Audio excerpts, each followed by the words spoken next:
Good afternoon, everyone, and welcome to the quarterly review for MTI. I'm excited to walk through everything that's been updated since the last quarter. I'm Catherine Putney, the economist at ITR Economics. Before we hop into the report itself and kind of the updates and what we've been seeing, I do just kind of want to walk through some housekeeping items. Feel free as we go through to chime in with any type of questions that you have in the chat box. I'm happy to answer them at the end. So I'm looking kind of at uh, 30 to 35 minutes of speaking, and then we'll cover about 10 minutes of questions and Q&A at the end. If everyone could mute their microphones during the presentation, that would be great. It looks like almost everyone has their microphones muted at this time. A recording of this presentation will be sent to Tom Morrison and sent your way as well and redistributed from your end. So a big thank you to Tom Morrison for always putting this together. It's always great to work with MTI and kind of give an update of where we expect your industry to go. Given that, actually, some exciting news on both our ends is that we are expanding the program with ITR and MTI moving forward. So the good news is that during the next rotation, what you'll see is more specific forecast data for 7 of your vertical markets that you operate in. So we'll look at the construction machinery industry. We'll look at the automotive industry, not only from a passenger car or truck market, but also the tractor trailer market as well. We're going to provide forecasts for the oil and gas industry, the medical market, the aircraft market, and also the computer and electronics market. So next time that you see this report, it's going to look a little different. It's going to have a lot more detailed information on the forecast for the industries that you serve. So I'm really excited to walk through that next time around. I do have some of that integrated into the presentation today. So what we're going to go through today to kind of give you a little bit of a synopsis of what we're going to talk about is the macro economy at first, the COVID-19. I'm sure I've talked about that in the past as well. But at this point in time, we will talk about COVID-19. We will talk about clearly the election that just happened and whether or not that's going to have an impact on our forecast moving into 2021 and 2022 and even beyond that. And then we'll get into your own report that you received earlier this week for the MTI forecast itself, the total sales, and whether or not we have any type of different expectations for your overall sales. So I'm excited to walk through this, and I'll get started right now. And this will be recorded, so you'll have a copy of this along with the PDF of the slides as well. So starting out, let's talk about the stimulus, the COVID-19, the political events. What we're looking at on this particular chart here is overall the daily death rate, the daily deaths from COVID-19. Again, never in a million years would I ever expect for me to as an economist, for me to track the daily deaths. And a lot of the inklings in the news and the media is showing a lot of resurgence, especially in Europe right now. Europe's on lockdown at this moment for November. The cases and the numbers that we're looking at this moment leads us to believe that we likely will not go through the similar type of downturn that we went through back in March and April, right? So if you're looking at the daily deaths, and you may be familiar with this chart from last quarter, but at the end of the day, we are seeing just a very mild rise in daily deaths. And again, it's unfortunate information, but I have to put my economist hat on here. So we are seeing that March and April had a really big resurgence in overall deaths, and that caused the governors to lock down their states. What we're going through right now, I think there is somewhat of a PTSD factor or a fear factor going on, where even if we do start to see the rising numbers in the cases and the deaths, it's ultimately up to us to revise our forecast based off of the governor's decisions, not necessarily the data that we're looking at this moment. And because the data can be biased, right? So the more tests that you give out for COVID-19, the more cases you're going to see. Even the deaths, the death count that we're seeing is somewhat biased, right? So I actually had unfortunately a family friend who had tested positive for COVID-19, ended up getting into a car accident and passing away. But because they were tested positive for COVID-19, they chalked it up into these numbers that you're seeing on this chart here. So it's looking at, there is biasness in the numbers. We're taking that into consideration. We're looking at not just the deaths, we're looking at cases, we're looking at hospital utilization rates, all of the sorts in this case. But I think given the shutdowns and the impact the economic or the US economy had in March and April, really wreaked a lot of havoc in the US, where governors are probably going to be shaking in their boots again to shut down their states because of the negative impact it had across the board in their overall economy. So at this point in time, our assumptions for our forecast are based off of the fact that we do not expect this secondary shutdown by the governors to happen. We're looking more at the governor's decisions rather than the data itself from COVID-19 that you're seeing here. We're going to react probably more aggressively according to what the governors are doing rather than what you're seeing on this chart with cases. We're bringing this up now. How old is this? And it looks like there is, I'm going to try to mute some people. No. If you're unmuted, can you please mute? There we go. Parts weren't rusty when we received them that we know of. And no, they didn't go out.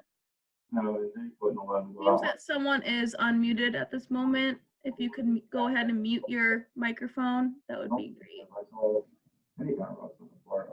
Somebody knows. All right. Great. So we're looking at overall daily deaths, and this kind of ties into the expectation for the governor shutting down, right? So we're looking at whether or not each state is reopened, reopening, pausing, or reversing. And at this moment in time, there's still a lot of states in that reopening position. We have seen some reversals in California, Colorado, New Mexico, and some other states here and there. But at the end of the day, you saw this chart last quarter if you followed along with the quarterly webinar at that point in time. This is a more optimistic approach to this chart here versus what we saw last quarter. So it's very encouraging for the outcome of where we expect to be in 2021. Unfortunately, from a top line perspective, when it comes to sales or revenue or whatever you want to track, in this case, we're looking at sales for overall MTI, is yes, we will see a recovery in 21, but it won't be as good as it was in 2019. And you'll see some of the charts there if you haven't read through the report itself yet. So kind of shifting out of COVID-19 into the overall election cycle and whether or not we expect a red or blue president at the time. I know there's still a lot of counting going on and a lot of interesting news articles that I've been reading that point to the disruption going on with the counting. But at the end of the day, the economy is so large, right? We were a $19+ trillion economy before COVID struck. And that is a huge needle to move based off of just Capitol Hill in Washington, D.C. And you can see that here. A lot of you are probably very familiar with this chart. It's looking at GDP and the white line there, overlaid on top of whether or not there was a Republican or Democrat as president at the time. And when you average the blue and the red together, so we take all the blue figures up top there, you'll notice the numbers up top, which is 1 year after the inauguration of that president and the performance of the economy.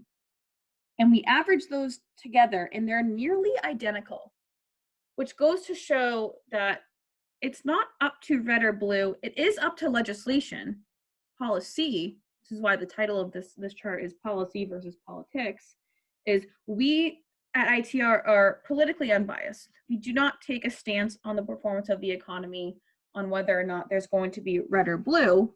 We look at legislation, tax reform. We look at tariffs. We look at all other aspects of conditions that we're going through, and then we integrate those into our analysis once they come to fruition. And it usually takes about 18 months for legislation to come to fruition.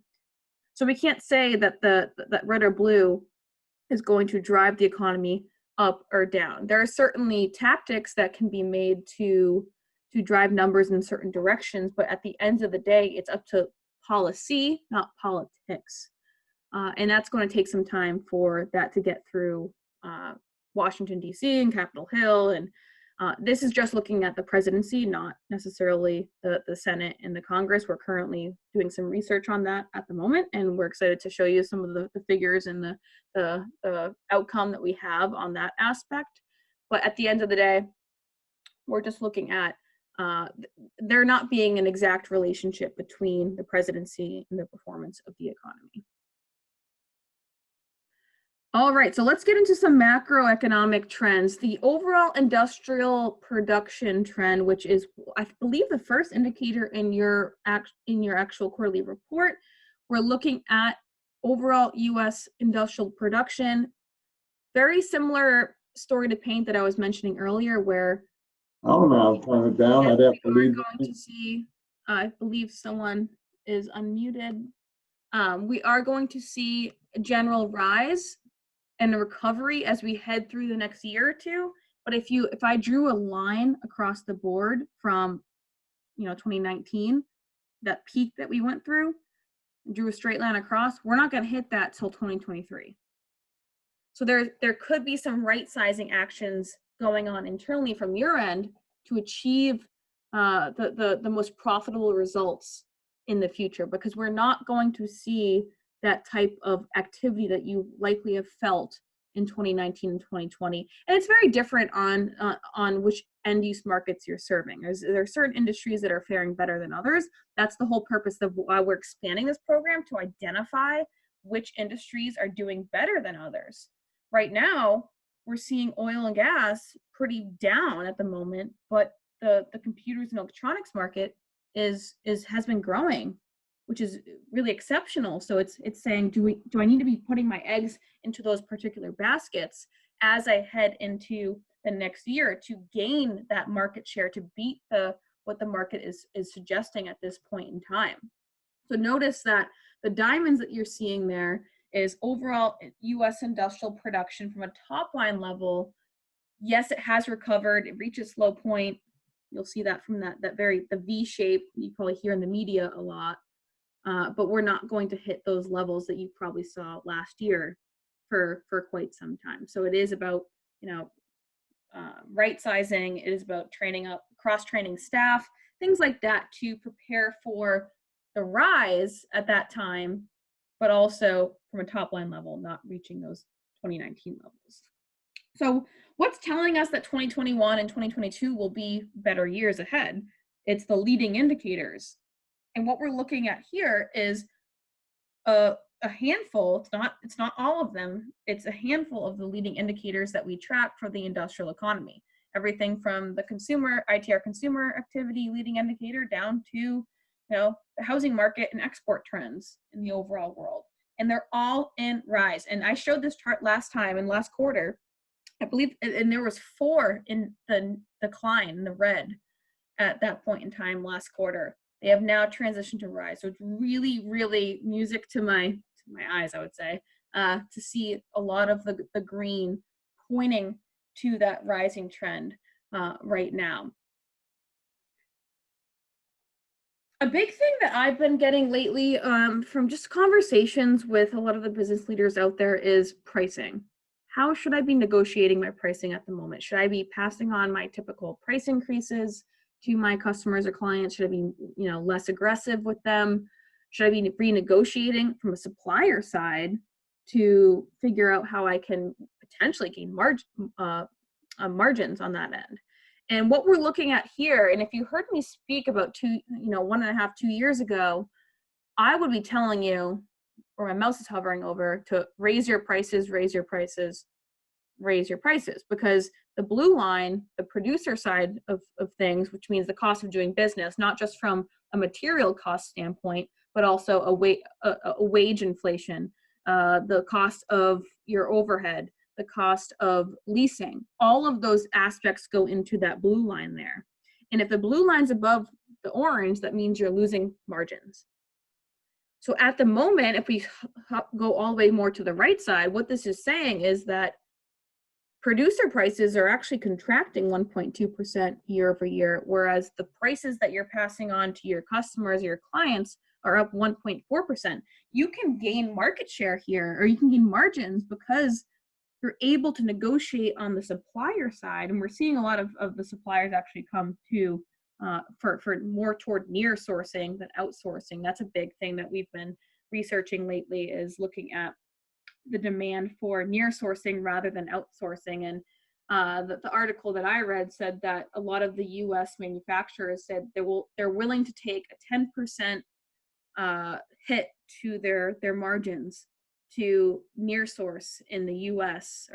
or operate domestically rather than internationally, because of the this is not from my mouth, but the untrustworthiness of what's going on in China and all of the Asian countries from a supply chain management issue side of things. So we're seeing a lot of opportunity here to potentially gain margin if you're able to keep prices to your customers or clients consistent, but also negotiating on not only the input cost side of things, but also the lease, the lease on your building, or the wages that you're offering, maybe not being as aggressive. So to keep those producer prices subdued, because that's what we're seeing in that blue line here, relative to what you're passing on to your customers, you can gain that market share, even if it doesn't mean your top line revenue or sales may not go through the moon. You can still see some increasing activity from your bottom line if you're implementing this in the correct way, given what we're seeing in the data here. And that's very similar to what the commodities are showing. So given the nature of your business, we like to look at commodity prices. We're seeing copper being the most aggressive in terms of the overall industry in commodities, up 17.6%. We like to call copper Dr. Copper because it's so heavily involved in the overall U.S. industrial economy that trends in copper typically portend trends in what's going on in the overall market. Steel is still pretty down right now, down 6.7%. We do have a forecast for steel. So if you're have any type of relationship to steel, know that our forecast is calling for this fourth quarter of this year to be the lowest point from a quarterly trend in steel, followed by that pickup. So when it comes to maybe hoarding inventory or building up on those reserves on your end, now's the time to do it relative to the middle of 2021, because we are going to see some uptick in demand in 2021, which is going to push that green line of the steel market up, and that's going to just increase your cost standpoint. So right now we do expect the fourth quarter of this year to be the lowest point of our steel price metric, which is really encouraging, the buy low, sell high mentality. Buy now, build up your inventory to prepare for the rise that we're expecting as we head into 2021 and 2022.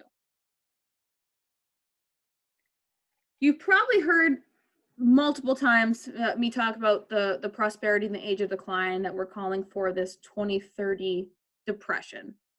And usually I wouldn't include this segment in this type of economic quarterly update, but because of the stimulus program, I do want to kind of introduce some new trends that we've been seeing in a lot of the transfer payments. And this chart here has not changed since last time around. What we're looking at is a 2030 depression, apocalyptic depression. We're going to fall off a cliff essentially in 2030. And the next 10 years will be overall ascent. So the stairway to heaven and the highway to hell in 2030. And this is not a forecast into the future. This is looking at the past. This is looking at 100 years ago. This is looking at the Great Depression in the 1920s and 1930s, which during the 1920s, there was actually 3 recessions which were very similar to now. It's very interesting to see that the late right before the 1920s, we saw the Spanish flu hit. And then the economy went into this descent here, where my mouse is hovering over again. That's kind of what we're going through right now, where we have COVID-19, we're in this general descent, but the overall theme over the course of the next 10 years, not impervious to recession, is still going to be that rise, followed by that descent in 2030. So that really depressionary hit. And a lot of the questions that I've been getting is, hey, Kat, are we in this depression right now? Have we pulled forward this depression to where we are today? And the answer is no. And the reason for that answer is because this recession that we're in, not depression, recession, is driven by a black swan event. It's driven by COVID-19, this pandemic. Whereas the fundamental factors that are going to contribute to this descent, this decline that we're going to expect 10 years from now, they haven't changed. We're still expecting our debt to be extremely aggressive, if not even more aggressive at this point, because of our transfer payments in that red line that you're seeing here. I mean, look, the transfer payments have gone through the roof because of the stimulus program. So the questions are we pulling our expectations in forward? No, the answer is no. 2030 is still going to happen. It just may be even worse than we're expecting already, where our tax receipts, what we're taking in the blue line, I guess I would focus more on these top two lines here, is pretty much stagnant at this point in time, whereas you see the huge rise coming from what we're actually paying out in the overall US government. So our debt ratio is going to just climb. That's going to be a huge issue as we head into 2030. And it's not going to pull in the timeline of it. It's just going to potentially maybe an impactful factor on the amplitude of decline when we move through that point in time.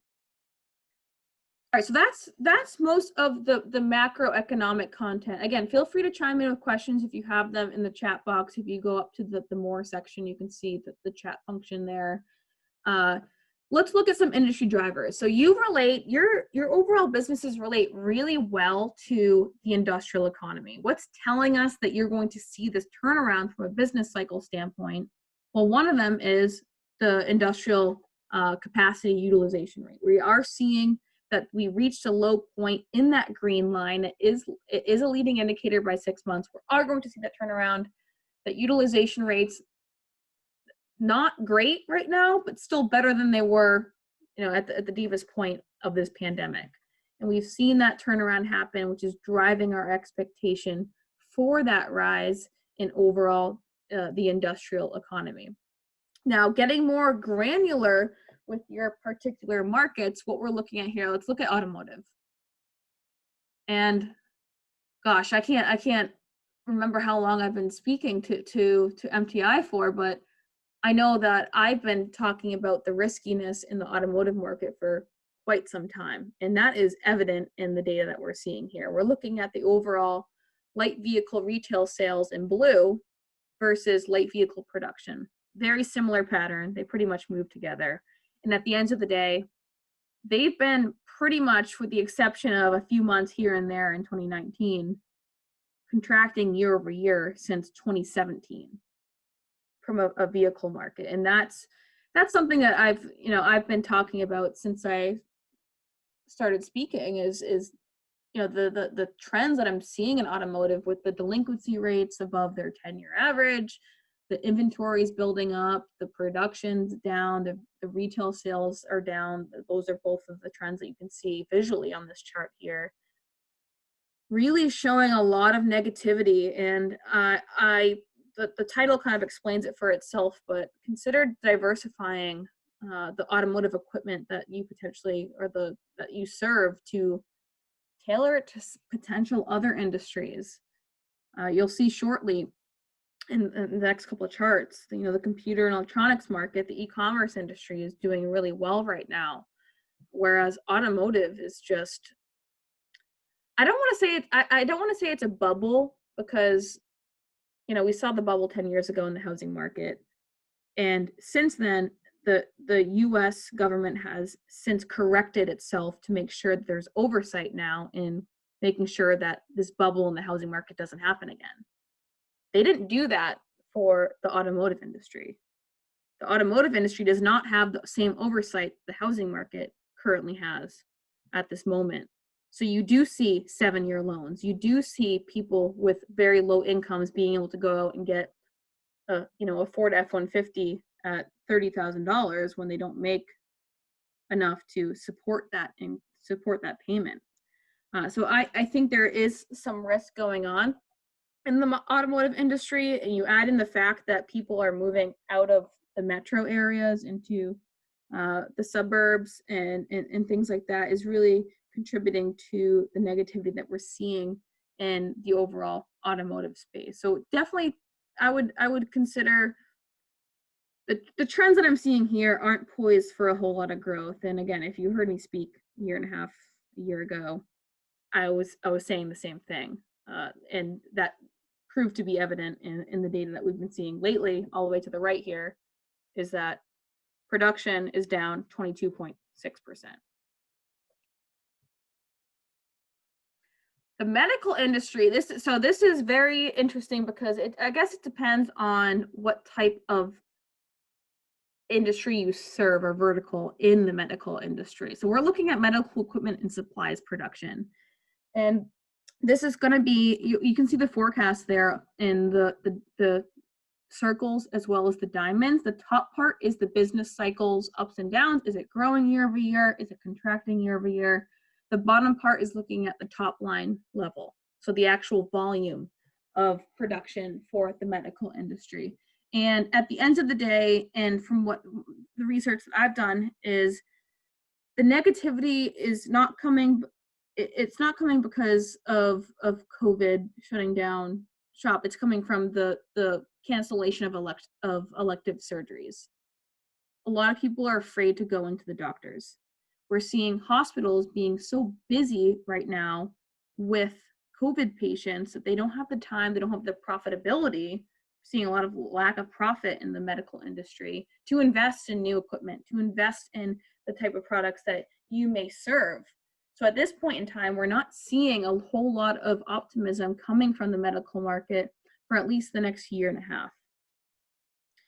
So unfortunately, I mean, at the end of the day, I don't want to be really pessimistic in this conversation here, but I think it's important to at least be transparent, right? Knowing where the industry is going. So we know automotive is negative right now. We know medical, in this particular circumstance, depending on what industry you serve or vertical you serve in medical, is not doing well. If you serve elective surgeries, that has dropped off a cliff. If you serve, the industry that's treating COVID patients, yeah, you may be feeling a little bit better than what we're seeing here. So it's all dependent on what type of medical industry you're going to be serving. But we will provide this forecast for you next time around if you operate in the medical industry, as well as the construction industry, automotive, computer equipment, so on and so forth. So the last industry trend I want to show you, which you will receive a forecast on again next time around, is looking at just the rates of change. This is looking at the business cycle of the computer electronic products new orders. And this is an industry that is, I don't want to say it's recession proof, but if you look at the historical trend in the low points, I'll use my mouse here again, is that when it does go into recession, it's very brief and very mild. That zero line in the black there, it barely crosses below zero before growth again. So the computer and electronic market, especially nowadays with the working from home and the bandwidth issues that a lot of companies have been receiving, this is a market to be in. It's up double-digit growth from both a quarterly and an annual perspective. Really good news on that side of things. So we talked about your particular industries. We talked about the macro economy. Let's get into your own data trends. Now, the first indicator or the first chart I want to show you is your historical data. And you'll notice, I want to focus more, I guess, on the bottom part of this chart, is generally more descent. So we have seen a particular flatness from April of 2020 to September of 2020. If you look up on the top part of this chart, your business cycle phase is currently And I want to point you more toward the right side of this chart, because as of the last quarter, you've already probably seen everything from this negative 12.9 to the left. So the newest data all the way to the right is showing negative 15%, which is still phase D recession, unfortunately. But that's when you make your money, right? If you we were predicting a recession for the overall industry. If you're hoarding your cash, you can buy equipment at auction, you can train up your staff at this point in time when things are in a lull. At the end of the day, we are still seeing that phase D recession in the historical data. And you'll see that visually on the bottom part here. So the numerical version's up top if you've got a chance to read the report. The bottom part is the visual version, which if we drew a general trend line is still showing general descent, a little bit of optimism all the way to the right in September. And that ties into our forecast. So our forecast moving forward is looking at MTI sales data trends as well as the growth rates. The bottom part of this chart is looking at the visual aspect of where we expect the overall MTI sales to go for the next 12 quarters. So you'll see that for the next year or so, we do still expect descent to come from your annual sales. And you'll see that visually up here, where we do expect to go from the fourth quarter of 2020 from 500.6 all the way to 466 in 2Q21.8. So there's still going to be further negativity coming from the overall sales. And that's the whole point of this conversation, is to give you that update and saying, you know what, we are expecting further negativity, in MTI's relationship to the overall market suggests that you're going to see that further descent. So when you are feeling that negativity in the next year, this is a time to, right now, if you have the cash on hand, you could do M&A activity. You can do purchase new capital equipment, train up the staff, your A and B players to cross train. So you can get rid of those C players through attrition potentially. And on the right-hand side, we're looking at the business cycle. Very, very similar. MTI moves very, very closely to the overall industrial economy. So we're still expecting further descent from the annual trend, that blue line. What's encouraging, though, is that 312 rate of change, the quarterly growth in that black or dark blue line there has reached a low point. Looks like a little check mark. And it's showing some positivity and some encouraging news moving into the future. And you can read the numbers up top here too as we move through time. But know that as you head into 2021, the economic exogenous winds of where we expect the industrial economy to go are poising are suggesting that your sales will not see aggressive growth. Now, I certainly hope that you beat this market trend or beat this forecast if you're doing things differently based off of what I'm talking about today, knowing that automotive is negative, knowing that the computer and AI industry is really positive. If you're shifting your wins to that positive industry, you could potentially beat the forecast at this point in time. So that's something that I really hope to see and hear in the future. But I just want to let you know that if you operate right now off of what we're currently going through in the marketplace, this is where we're expecting you to go. So we look at your relationship to industrial production. And I don't want to spend a whole lot of time on this because the next chart here is the first time you're going to see this. It's a new style chart that I wanted to introduce, kind of behind the scenes work that we do to show you your relationship to the industrial economy. Is focus on the right side here, right? So overall MTI reaches a low point before the blue line reaches a low point.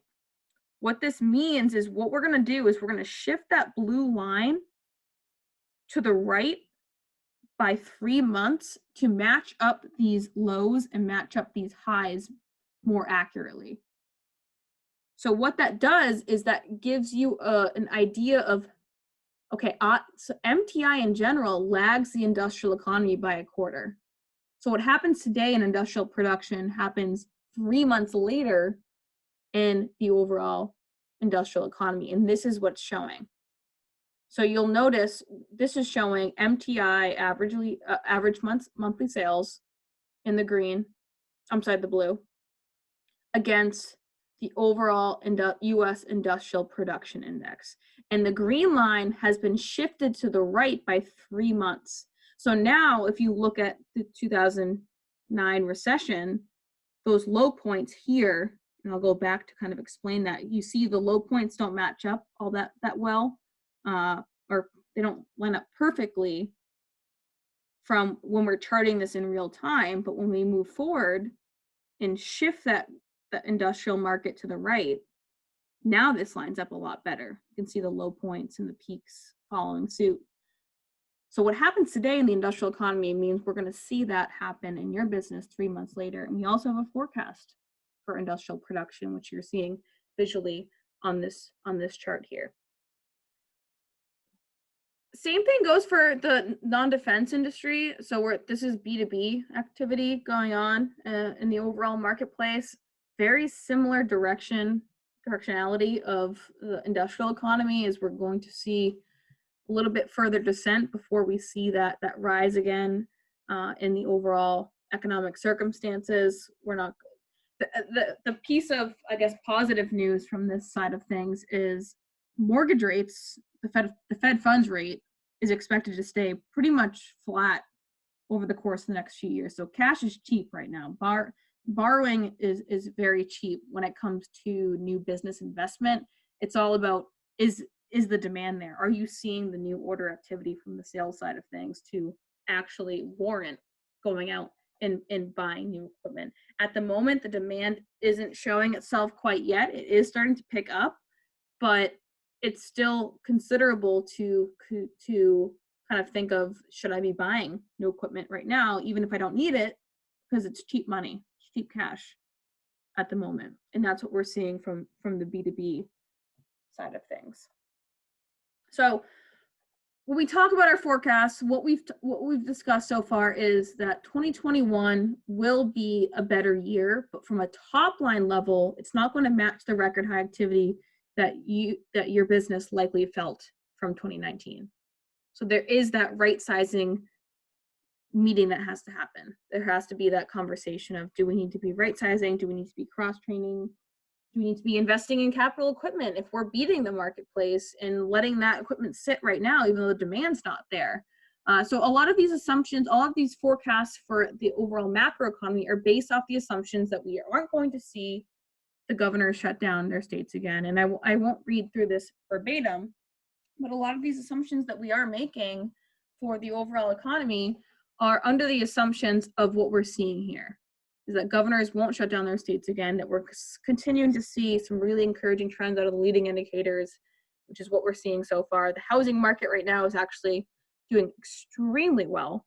So if you're able to get into the housing market at all, that's definitely something I encourage. I know that the 7 market trends in the forecast that you're going to be seeing next quarter don't include the housing market. They include more industrial related trends, but that is an industry that, because of the mortgage rate environment, really poised for some good growth. So how to act on this? Prepare for this economic recovery. We're going to go through this rising trend. We've seen it in the third quarter data for overall GDP. We've seen it developing in a lot of the industrial trends as well, and those leading indicators. But know that you may not hit those record high levels that you saw last year. So feel free to reach out with any type of questions at all, if in addition to what I'm going to be talking about and answering today. You can reach out to me via LinkedIn. You can email itr@itreconomics.com if you have any interest in looking at that. But I'm extremely excited to expand the MTI program and look at a lot of the vertical market forecasts that you operate in, and talk through that more. So the next time we meet together, I think it's going to be more like an hour instead of 45 minutes, just so I can walk through a lot of those vertical market forecasts. So I will turn it over to questions now. I will pick up those. Currently, we'll walk through those. So feel free to chime in. I'll leave it for a few minutes. I will walk through. One question is, are you saying we are on the left side of our recovery check mark? I was thinking on the other side. Yes, currently, and I'll go back actually to this. Currently, you look at your forecast, your annual trend in the light blue is still in phase D recession, and that's what's highlighted below at the bottom. So you'll notice that your annual trend is below. Your quarterly trend has tentatively reached a low point. But when you look at your top line data on the left side of this chart, we still are anticipating about 2 to 3 more quarters of decline. The forecast is the yellow bars there. And that's calling for 2 to 3 more quarters of descent before you start to see that rise. And it's, I mean, it's different on a business by business case point, it's different, but from MTI total, this is what we're working with. And you move very, very well with the overall economy. All right. I did see a comment on the differences between the vertical markets that you serve. So I'm seeing not a whole lot of applicability for the computer electronics market. So feel free to chime in, anyone else, in addition to the individual that submitted that question, if you agree that computer and electronics don't apply. And there's more going on with, you know, automotive and the oil and gas, which is really interesting because I was actually just talking to a client on the oil and gas industry. And I guess it depends on what you're serving. Are you serving the actual pricing environment of the oil and gas industry, or you're serving the volume?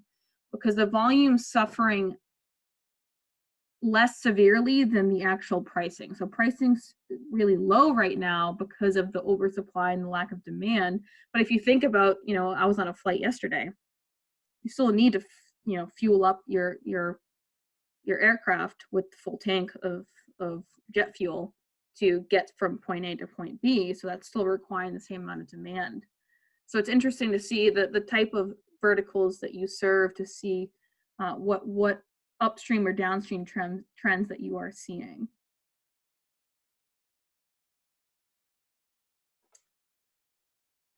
All right.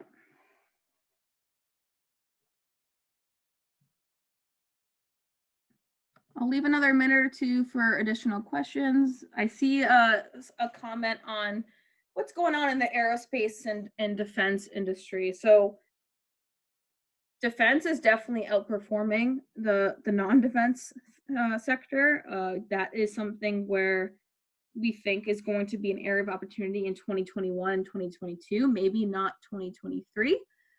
But at the end of the day, we are seeing that defense spending doesn't move with the general economy, right? It has a lot to do with Capitol Hill. But at this point in time, we do have a forecast for defense spending, and it's calling for year-over-year growth for the next 2 years.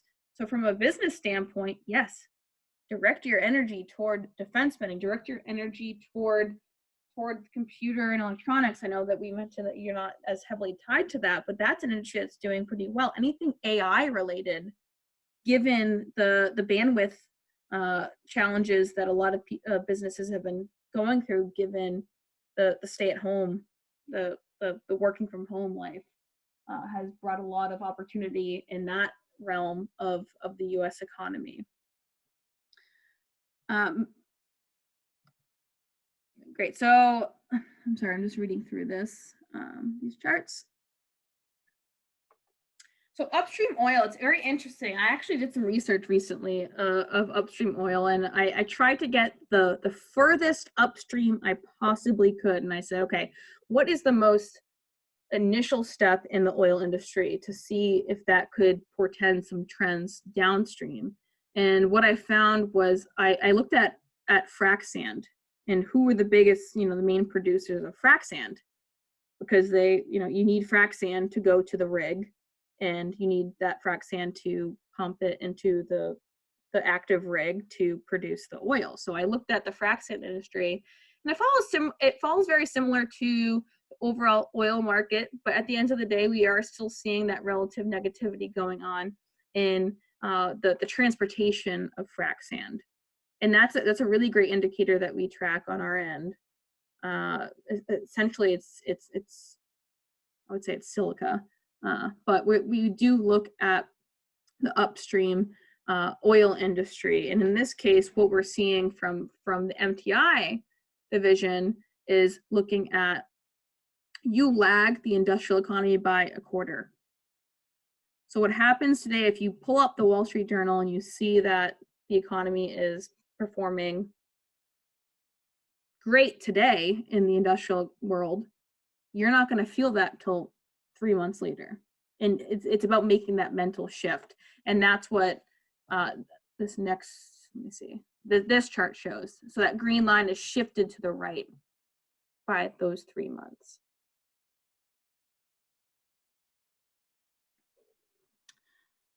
Let me see, looking at other questions.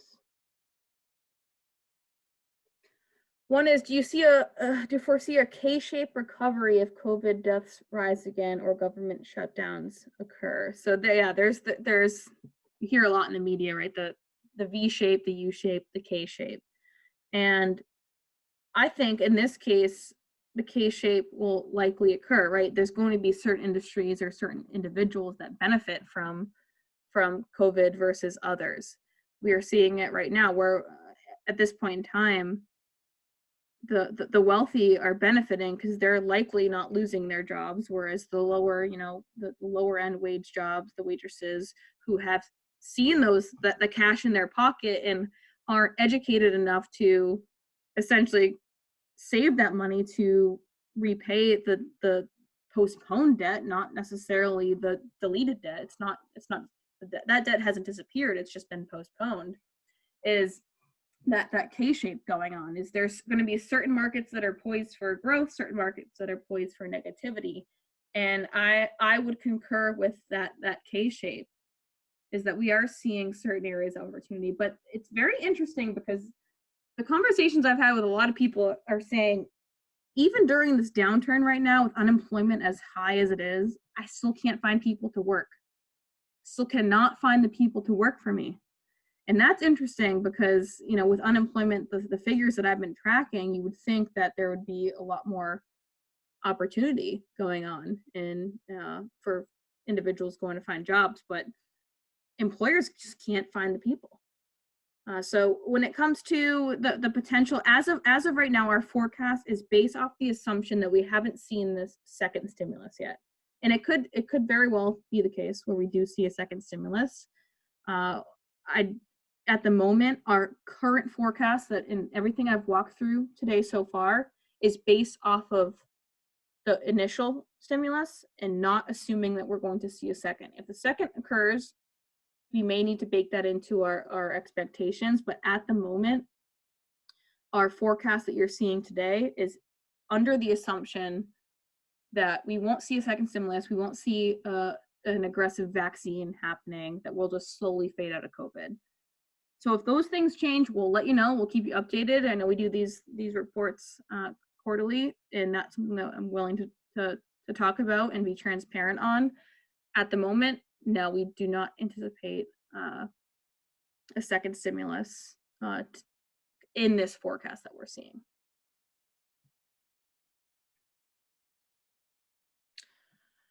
The next question, will the recovery rate of change if an effective vaccine is available sooner, the basic economics dependent of a vaccine? So I think I already probably answered that question, but it's essentially talking about the potential for that vaccine.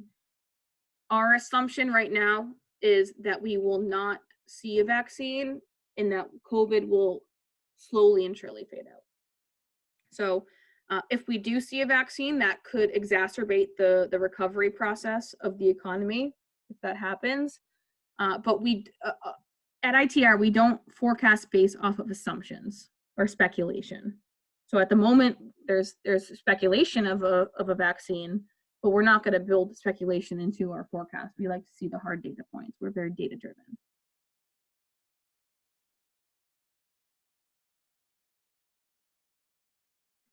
So I received a question beforehand is looking at if the quarterly trend turning up is more relevant than the annual trend. Now, it depends on what type of data you're looking at. If you're looking at a very strong data series, the 312, yes, is likely pretty important because it's very stabilized series. And I'll try to see if I can find the chart that I was referencing right here. Yeah. So in this case, yes, it is important to see that that black line is turning around. But if you look at previous cases, or actually I would say the 13 case, you did see that turnaround in 13 where my mouse is hovering over, followed by another drop off. Not aggressive drop off, but we don't like to hang our hats off of 1 or 2 months of rise in the data trends, which is why, yes, it is important and it's encouraging, and it actually corroborates the low point that we are anticipating in 2 quarters in 1Q21 for the overall annual trend. And I guess that most of the management decisions, the forecasts are based off of this right side here, but you probably want to act more on what's happening from your top line. And if I were to draw a straight line across from the peak in 2023, you're not going to hit those 2019 levels from an MTI total perspective. And it can be different business by business. But at this point in time, yes, we have seen a tentative recovery, but the overall annual trend in light blue is still in that phase D recession.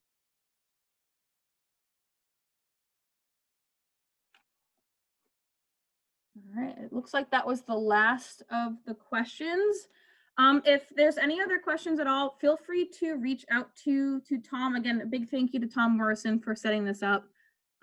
Always greatly appreciated. Next time around, we're probably going to do a little bit longer of a webinar just because we do have additional forecasts that we can talk to, and I'm excited to walk through that.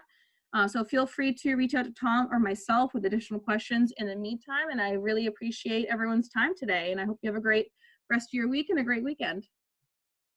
Thank you, everyone.